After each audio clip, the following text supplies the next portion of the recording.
मोदी जी, आज एक अच्छी कहानी सुनाओ जिससे कि कुछ ज्ञान प्राप्त हो और आदमी को कुछ शिक्षा भी मिले। हाँ हाँ, क्यों नहीं। मैं तुमको एक शिक्षाप्रद कहानी सुनाता हूँ। कन्या को बेचने का फल। आज इंसान अपनी कन्या को बेचकर जो धन और पैसा कमाता है, उसका क्या फल मिलता है, मैं एक कहानी के माध्यम से सुनाता हूँ। एक समय की बात है, एक राजा के महल में चिड़ा और चिड़ी ने अपना घोंसला बना लिया। चिड़ा और चिड़ी उस घोंसले में रहते थे। उस घोंसले में चिड़ा और चिड़ी के अंडे भी थे। एक दिन राजा की दृष्टि उस घोंसले पर पड़ी तो राजा ने बिना कुछ सोचे समझे अपने नौकरों से कहकर उस चिड़िया के घोंसले को तोड़वाकर राजमहल से बाहर फेंकवा दिया। मोदी जी, राजा के पास इतना बड़ा महल था, एक घोंसला बड़ा कितनी जगह रुकाए था, जो बेचारे चिड़ा चिड़ी के घोंसले को तोड़वा दिया। लगता है कि राजा जरा ज्यादा ही घमंडी होगा। हाँ भैया, ऐसा ही समझो। जब शाम को चिड़ा और चिड़ी अपने घोंसले के पास आए तो उन्हें अपना घोंसला दिखाई नहीं दिया। फिर चिड़िया की नजर महल के बाहर गई तो देखा कि उसका घोंसला बाहर गिरा पड़ा है। उसमें जो चिड़िया के अंडे थे वो भी सब टूट गए थे।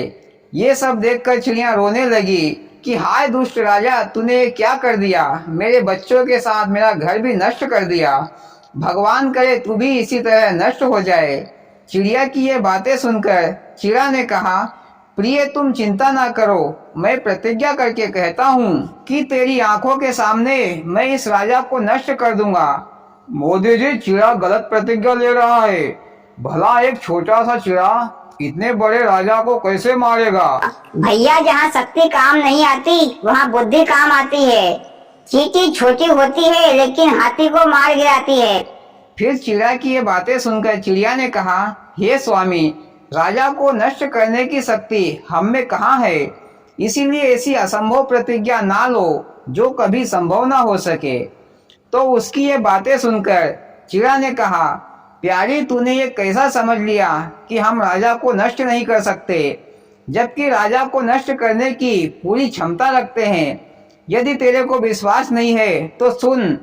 इस नगर के समीप एक गांव है जहां पर एक वैश्य की लड़की की शादी होने जा रही है, और मुझे यह भी मालूम है कि उस वैश्य ने अपनी लड़की को बेचा है, यानी कि लड़के वालों से अपनी लड़की की शादी करवाने के लिए काफी सारा धन और पैसा लिया है, तब जाकर अपनी लड़की की शादी करवा रहा है। वो जो धन वैश्य ने लिया है वो पाप का धन है, इसलिए मैं उस पाप के धन में से एक पैसा अपनी चोंच में लाकर इस राजा के खजाने में डाल दूंगा।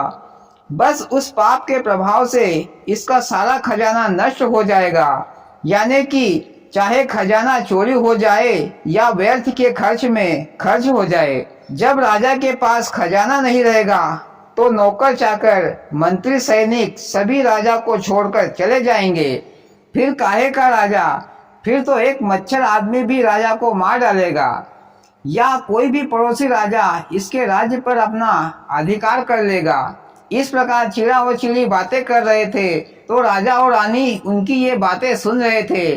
चिड़ा और चिड़ी की ऐसी असंभव बातें सुनकर राजा रानी जोर जोर से हंसने लगे। मोदी जी, राजा रानी बेचारे बेबस पक्षियों पर हंस रहे हैं, लेकिन राजा ये नहीं जानता कि विनाश काले विपरीत बुद्धि। जब आदमी का बुरा समय आता है तब उसका दिमाग भी गलत दिशा में ही चलता है, जैसे राजा का चल रहा है। अरे ये नहीं कि गलती हो गई है तो माफी मांग ले। हाँ भैया, सही बोले, लेकिन राजा ने ये कभी सपने में भी नहीं सोचा था कि उसका राज्य चला जाएगा। परंतु चिड़ा ने वैसा ही किया जैसे उसने अपनी चिड़िया से कहा था। पाप का एक पैसा खजाने में लाकर डाल दिया। फिर भगवान की कृपा ऐसे हुई कि देखते ही देखते राजा का खजाना समाप्त हो गया। राजा के सभी नौकर चाकर, सैनिक सब राजा को छोड़कर चले गए, और एक पड़ोसी राजा ने उस पर हमला करके उस राजा का राज्य छीन लिया और उसे कैद कर लिया।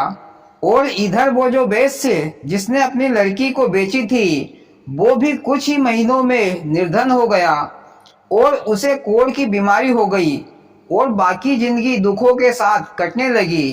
तो भैया, इंसान को कभी भी किसी भी प्रकार से पाप की कमाई नहीं करना चाहिए। नहीं तो पाप की कमाई से आदमी नष्ट हो जाता है, बर्बाद हो जाता है। लेकिन ईमानदारी से जो धन कमाया जाता है वो धन आदमी को जिंदगी भर पूरता है। और भैया कहानी खत्म। वाह मोदी जी, बड़ी ही मजेदार और शिक्षापूर्ण कहानी सुनाई। सुनकर मजा आ गया और शिक्षा भी मिली। और भाइयों, आपको कैसी लगी मोदी जी की कहानी? अच्छी लगी हो तो प्लीज वीडियो को लाइक और चैनल को सब्सक्राइब करें। भोलेनाथ सबके साथ।